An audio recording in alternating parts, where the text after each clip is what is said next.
Hooty hoo, all my stock market gamblers. Welcome today. I'm Tall Mike. I'm so glad you're here. What do we got going on in the marketplace? Well, we're kind of moving sideways. We've got over 5,000 on the S&P, but moving sideways. Now, are we going to continue upward to 10,000 like the Moon Boys think? Or are we going to pull back like I think? This market has been pulled up by the Magnificent Seven. Now, two of the Magnificent Seven have dropped out. Apple, Tesla dropped out. They're dropping pretty quickly, well below their 200-day moving average. Now you have in the whole market held up by 5 stocks. This is not going to last. It's not sustainable. This is just my take, right? But okay, now here's the thing. The Moon Boys were expecting seven rate cuts this year. Well, we found out from the Fed that the first one's not going to come until June. And here's the thing. Here's what the market's missing. There may not be any rate cuts at all. If inflation starts to come back by June, they're not going to cut the rate, right? Because then they're going to postpone it. And pretty soon you get right into the election. Now, if you do the rate cuts during the election, everyone's going to be screaming that it's just politically motivated. And of course, rate cuts are politically motivated no matter what. The Fed will tell you how they just are independent, but they're really politically motivated. They want their guy in so they get to keep their job, keep stealing our money. You know, it's kind of a concept, right? So I think the market's going to start to realize soon that there may not be any rate cuts this year. And then you're going to see this market really take a nosedive. Just my take. Anyways, let's get over to what I want to talk about today, what I would call the invisible housing crash. Invisible housing crash. What am I talking about? You know, everybody knows that houses are up here where Billy Bob sold at. They're not going to come down, Tall Mike. They're going to stay up here. Matter of fact, they're going up higher. Now, that's not my take. My take is that house prices will drop by 40 to 50%. And I think I'm being conservative. Now, let me explain why. All right. Now, the Fed, as we just talked about, they have complete power, complete control, unlimited money. They can do whatever they want to prop up the housing market. They probably will, right? They've already bought $3 trillion worth of debt, right? I mean, worth of mortgage-backed securities, use debt to buy the mortgage-backed securities, $3 trillion. What does that do? It props up the houses. They don't want the housing market to come down. What else could they do? They could buy everybody a house and just give them away, right? As soon as a house starts to drop, just buy it. Okay, you get that house. You get that house. They could start buying the houses and just give them away. And I mean, well, rich people, you pay rent. Poor people, you just become a squatter and you don't live there. What else could they do? They could print 10, 20, 30 trillion, right? And that's what they're going to do to try to prop up the houses, right? So now in nominal terms, they might be able to keep the houses where they are. I don't think they will, though, because there's this thing called inflation.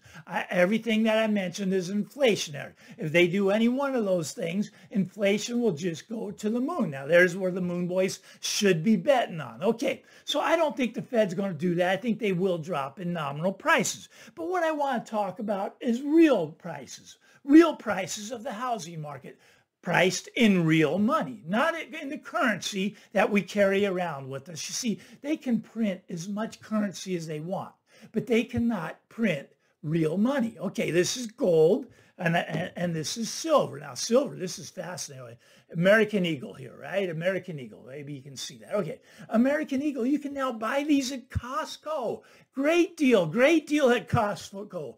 $5.49 for a brand new sealed box from the mint. $5.49. You can get to that 2% cashback rebate or whatever. I mean, that's a great deal, right? Okay, American Eagles now for sale at Costco. They're sold out right now. I got the last ones. Anyways, they are sold out right now, but they'll get more back in. You want them, that's a good place to buy, right? All right, so here's what I want to talk about. I want to talk about house prices in real money. See, real money, the Fed can't do anything.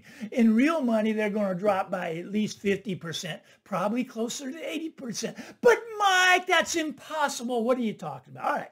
So what I want to talk about is 1970 to 1980. I'm a boomer. I'm an old guy. You guys know this, but this is history, and history will repeat itself. Maybe not exactly, but it sure is going to rhyme, right? So, okay, so Get a pen and paper, take down some notes here. All right. In 1970, the average price home, $23,000, right? Gold was priced at $35. $35 for an ounce of gold. All right. Now, by 1980, the house price went from $23,000 up to $63,000, almost tripled, right? $23,000 to $63,000. But here's what I'm telling you, that the house market actually crashed in the 70s in terms of real money. Now, in terms of that fiat money that they kept printing and the inflationary trend, well, yeah, okay, price went up, went from $23,000 to $63,000. But what if it's priced in gold? Gold was $35 an ounce, 1970, and it was basically over $800 an ounce in 1980. Okay, so in 1970, it took 675 ounces of gold to buy the average priced home in 1970. 675 ounces. Okay, well, what happened by 1980? 1980, if you had 675 ounces of gold, instead of buying the house, you bought gold instead. Instead of putting $23,000 in the house, you put about 675,000 of these. Well, that would have turned into $580,000. Went from 35 to 800. So you'd have $580,000 when you cashed your gold in to go buy houses. Now houses were at 63,000.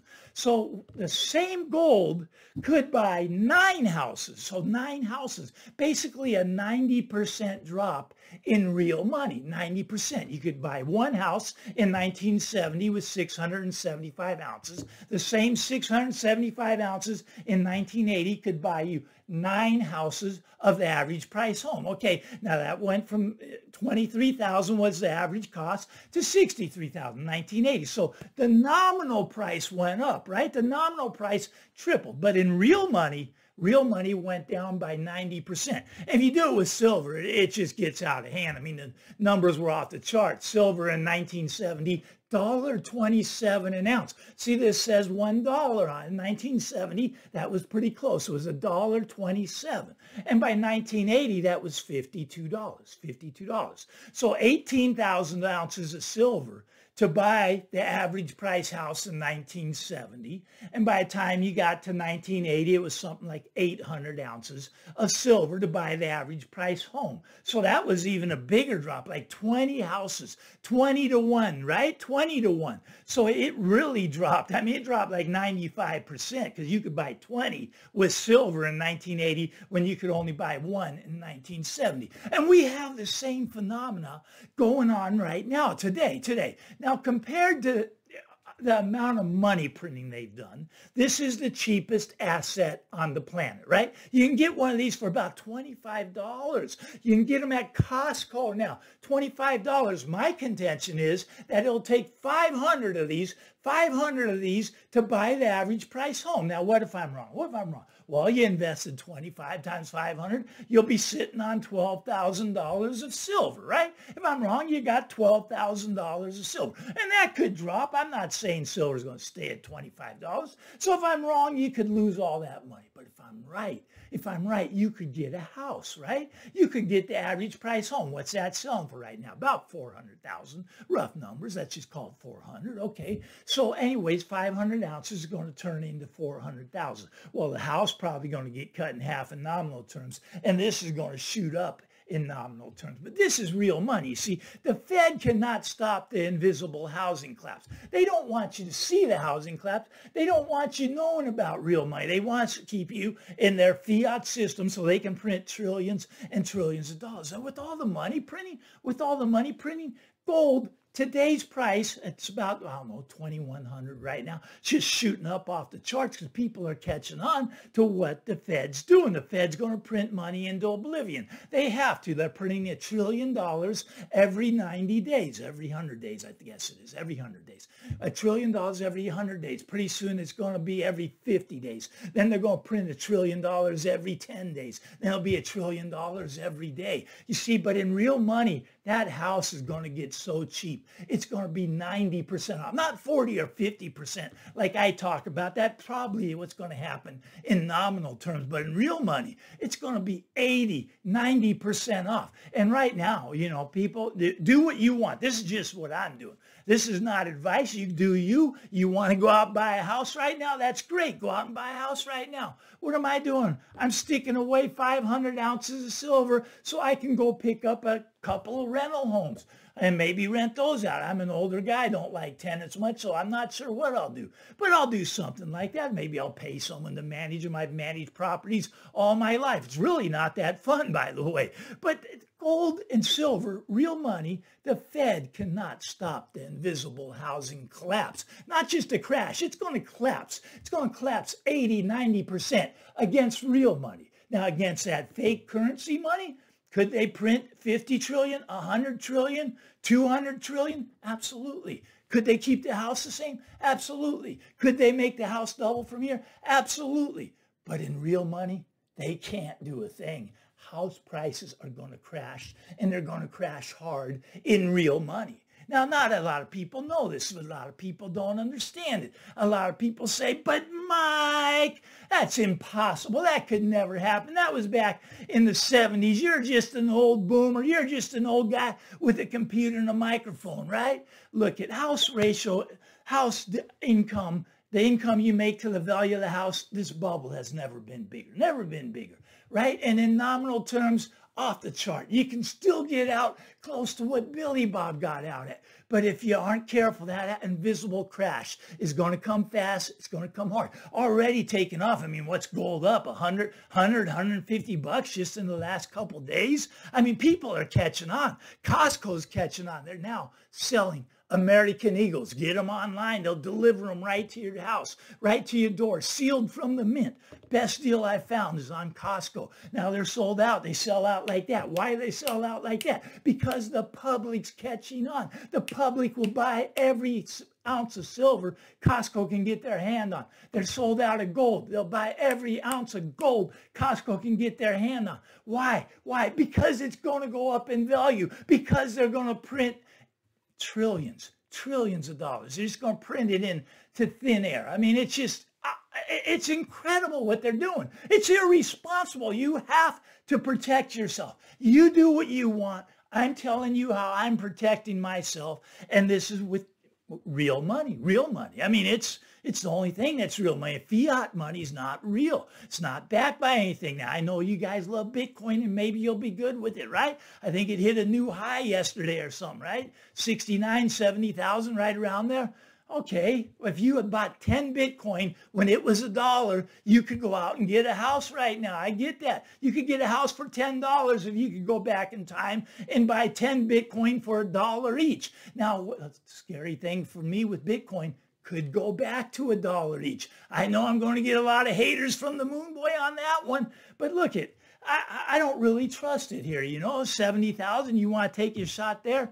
I don't think it's cheap at all. I think gold and silver are very cheap. I'm not trying to sell you anything. I got nothing to gain. It's just what I'm doing. You do you. You go out and buy that Bitcoin. You tell me when it gets to $1 million. And it may. I'm not saying it won't. Heck, if it got to 70,000, it could get to $1 million. It could get to 70 million. There's no value behind it. Nothing's behind it. It's still a fiat currency. But Mike, there's math behind it. That's great. If you trust the math, you go out, put your money in Bitcoin, and I hope it goes to 70 million for you. Me, I'm sticking with 500 ounces of silver, and I'm going to trade that in for the average price home. That's not going to happen tomorrow. It could. There's what's called a reset coming. You can't really talk about that much. People don't like to hear about that, and they don't like when I talk about it. My YouTube views go way down, so I'll skip that topic for today. But anyways, there's going to be a reset coming, right? And it's going to be scary when it happens, but prepare the best you can. Protect yourself. If you like this stuff, give me the thumbs up. Why not? I'm Tall Mike. Get out there, everybody. Enjoy the day. Bye-bye.